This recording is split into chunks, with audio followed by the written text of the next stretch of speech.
because Parham is going to continue thinking. The last move played what? Was just go back. A half No.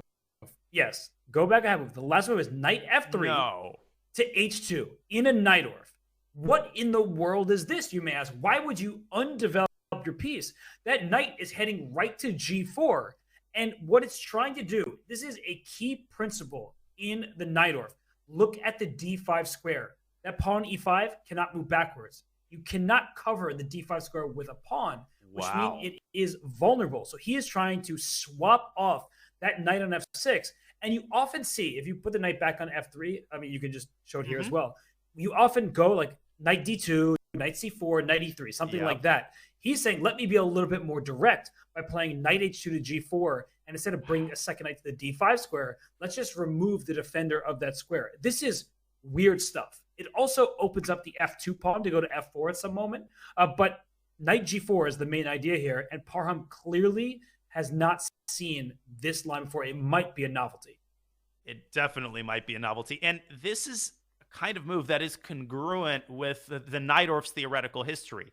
In the 90s and early 2000s, all of the rage was revolving around the sort of main moves, bishop g5, f4, the English attack with bishop e3 and f3. But in the last 7 or 8 years, grandmasters have been looking for and producing some incredibly rare lines in the Najdorf.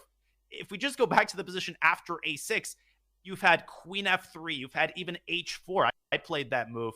You've had crazy moves like rook b1, even I've seen. So, players have been extending themselves, trying to find fresh territory in the Najdorf. And I think this is part of that trend where maybe knight h2 isn't Stockfish's top recommendation. If it was, I'm sure Parham would be aware of it. It might be number 3 or 4. Maybe Pragg ran another engine such as Leela to find that move. This is what grandmasters do nowadays. It's not just about finding the best objective move. It's about finding a move where you understand the resulting positions better than your opponent. But Robert, as outlandish as this move looks, I think it is fully positionally justified. He's fighting for the d5 square, and what's wrong with that?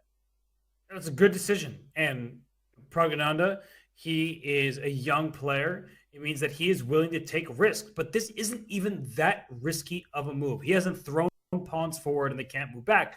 All he's done is use the principles that he has learned. Give me the d5 square. That is what I want. And well, that now begs the question, what does black do? Does black have to respond with h5? If knight g4 is such a big threat, can't I play h5 to stop it? The problem with playing h5 is